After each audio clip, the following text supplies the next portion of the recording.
Hello and welcome to my channel. This is Kathy's Corners, and I wanted to invite you again.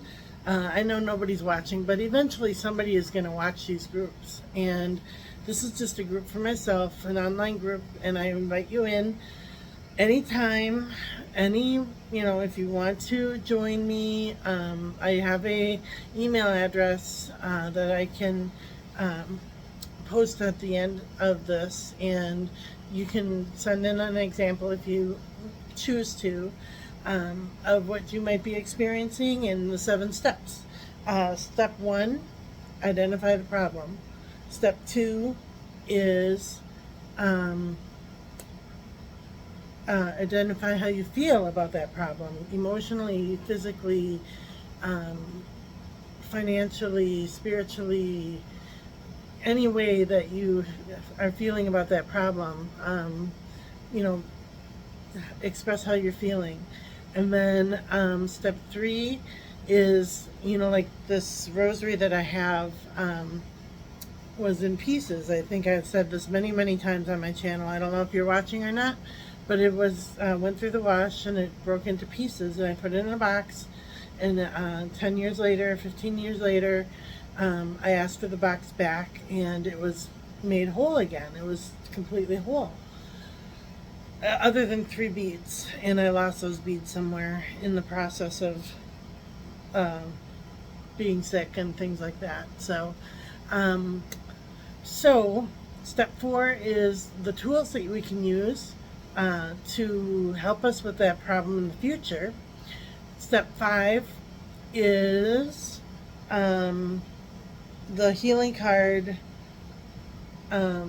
energy that I pick a card for you, or I can pick a card for myself.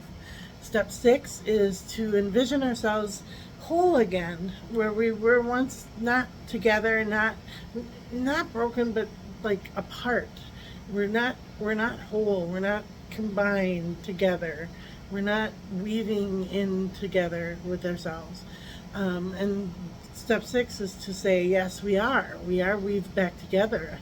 All those parts came back together as one, and that is who I am. That is my core. That is the base of who I am. And then step 7 is to expect a miracle. Expect that the broken pieces are going to come back together again. So that's my little online group that I do every week, and like I said, not many people, if any, are watching, but it's what I like to do, and it helps me, so I'm going to keep going with it. So step 1, I have a situation with a friend that I lost a friendship over a small claims court case, and this person accused me of things that I did not do, and I countersued. And now the person is like, oh, I'm sorry, forgive me, I didn't know. And no, sorry. You knew. And I'm not going back. There's no going back now. And I think I was really sad about losing the relationship because I don't have a lot of friends. And especially a friend that you really confide in and are honest with and really want to become one with them. I lost it.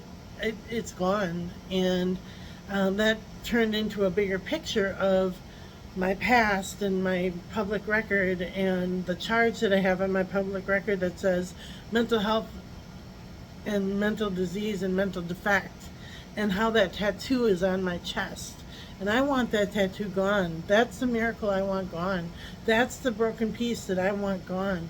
I want that removed from my chest. I want that removed from my record for everybody to see. And I feel like it's a violation of my HIPAA rights to say that somebody has a mental defect or disease. What is a mental defect or disease? Excuse me, but how is that public record for everyone to see? It's so frustrating, and it makes my heart burst into tears all the time because people judge me for it. So I feel like I'm ready for a miracle. I'm ready for um, me to just relax and let evolve what's going to happen. That weaving is just going to happen, and I'm just letting it happen. And this is bigger than a friend and a friendship that I lost. This is about that tattoo on my chest. I want that. I want those people to feel the way that my friend feels. Oh, I'm so sorry. I didn't know. You knew. You're just sorry you got caught. So, yeah. So step 3 is um, I'm sorry. Step 1 is identifies. 2 is what I feel. Step 3 is the brokenness. I did that already with feeling as if I'm weaving back together. I feel like I'm broken. I feel like I'm a piece of trash that people just threw away and said, "Oh, we don't care about her. We don't give a crap about her." That hurts. And so step 4 is tools that I can use to help myself in the future. And I envision myself with this miracle in my life. I envision myself with a message for those who think that they can just forget about me and let me hide under a rock for the rest of my life, or go to a mental institution for the rest of my life, or just become a useless member of society for the rest of my life.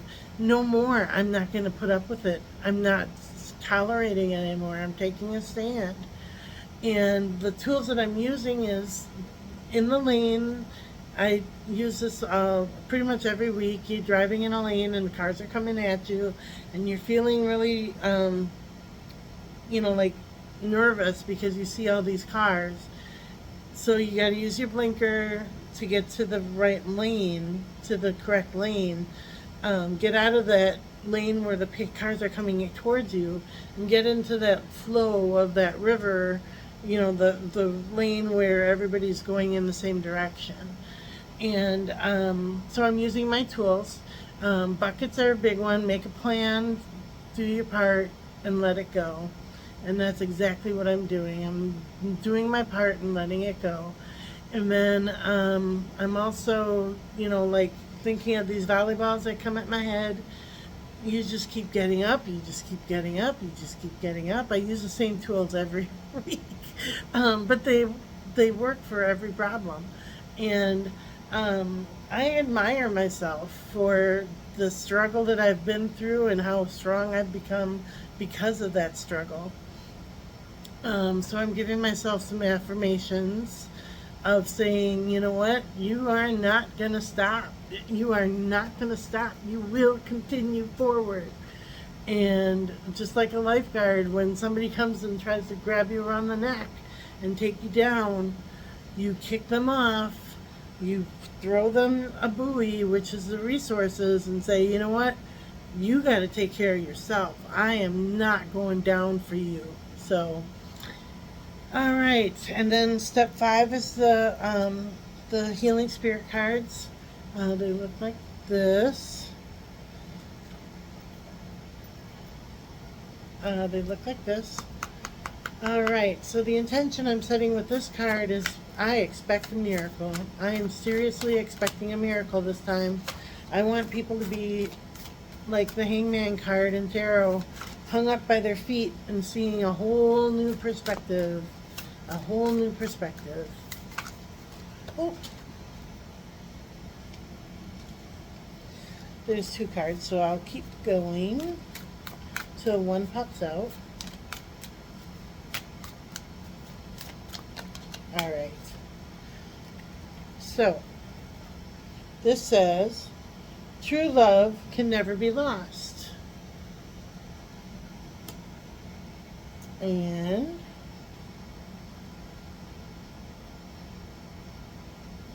true love can never be lost. To love another is a wonderful thing. To be loved in return is the highest state of the human being can achieve. The ascended masters in the higher realm of the spirit world have known love beyond the human condition and remind us that love in the human form may be perceived as incredible bliss when you experience it, or deep sorrow when you feel its absence.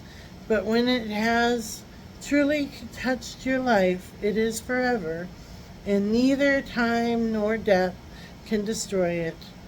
Authentic love lives forever in your heart and in your head, not in your head, and that is why it hurts when you feel it in your when you fix your thoughts on love lost or otherwise. It is best to feel it in your heart, where where it can truly be understood and experienced. Remember, the head was made to think, the heart was made to feel. So, I really like that with my friend situation. You know, it is what it is.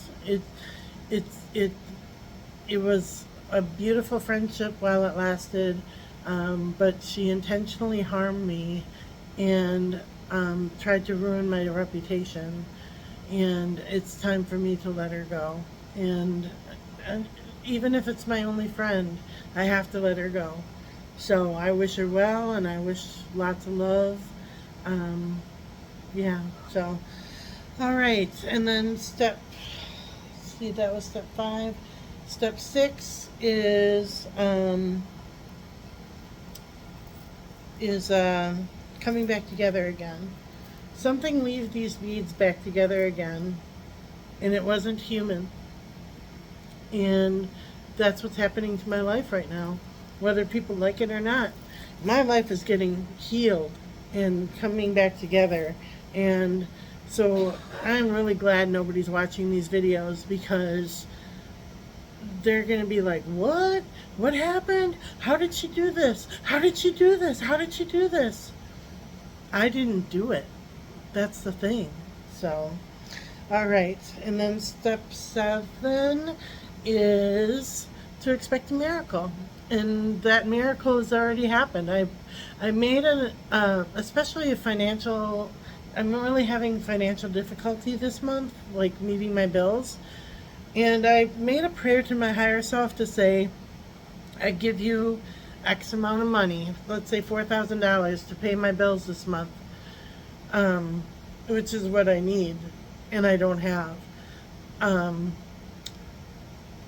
I expect a miracle. I expect that $4,000 to just kind of show up in my lap. And like Louise Hay and Florence Shin say, you know, you just prepare it. You prepare your fields for rain, and the rain will come if you prepare your field.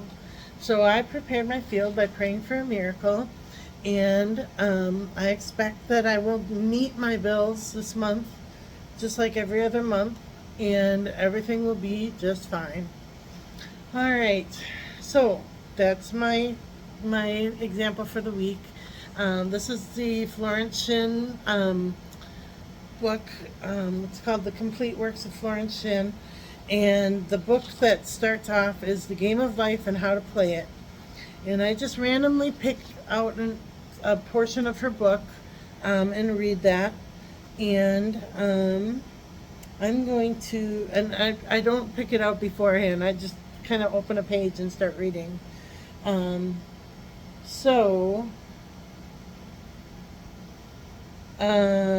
Okay, let me start at the beginning here. Jesus Christ said, "And ye shall know the truth, and the truth shall make you free." So we see freedom from all unhappy conditions comes through knowledge, a knowledge of spiritual law. Obedience precedes authority, and the law obeys man when he obeys the law. The law of electricity must be obeyed before it becomes a man's servant. When handled ignorantly, it becomes man's deadly foe. So with the laws of mind. For example, a woman For example, a woman with a strong personal will wished she owned a house that belonged to an acquaintance, and she often made mental pictures of herself living in the house. In the course of time, the man died, and she moved into the house. Several years afterwards, coming into the knowledge of spiritual law, she said to me, "Do you think I had anything to do with that man's death?" I replied, "Yes. Your desire was so strong, it made everything make way for it. But you paid your karmic debt. Your husband, whom you loved devotedly, died soon after, and the house was a white elephant on your hands for years.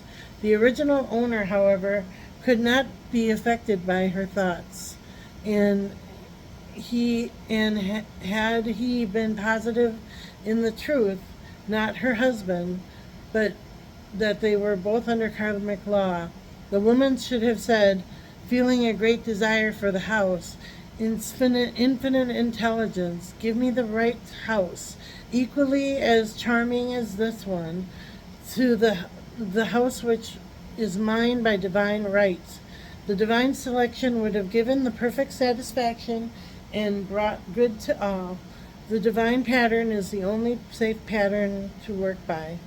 Desire is a tremendous force, and it must be directed in the right channels, or chaos ensues." So I like that. Maybe I brought my past on because I desired my daughter to be helped so much that it wasn't divinely it wasn't done divinely, or maybe this is the divine time where it's going to happen now and it's going to weave together now. So yeah, so I wish everybody well. I hope you enjoyed my group today, and feel free to contact me if you ever want to join. Thanks.